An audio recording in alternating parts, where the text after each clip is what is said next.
இந்த இயற்கை நம்ம நேச்சுரல்ஸ் பார்த்திங்கன்னா ஒரு மிகப்பெரிய மிராக்கிள் பண்ணுது. எத்தனை பேருக்கு புரியுதுன்னு தெரியலிங்க.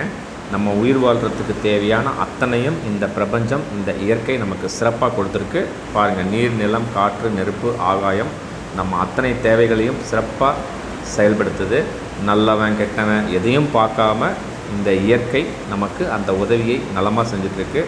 வாழ்க்கையில் நீங்கள் கொஞ்சம் அந்த இயற்கையை உணர்ந்து வருகின்ற சூழ்நிலைகள், வருகின்ற பிரச்சனைகளை இதெல்லாம் நல்லது, இதெல்லாம் கெட்டது அப்படின்னு எதையுமே டிசைட் பண்ணாமல் எப்போ நீங்கள் அக்செப்ட் பண்ணுற ஸ்டேட்டில் அந்த இயற்கை எப்படி எல்லாருக்கும் கொடுக்குதோ அதே மாதிரி அந்த அக்செப்டன்ஸ் பண்ணுற ஸ்டேட்டில் நம்ம இருந்தோன்னா இந்த இறைவனர்களால், இந்த இயற்கையினர்களால் நம்ம இந்த இயற்கையோடு கனெக்ட் பண்ணிடலாம்.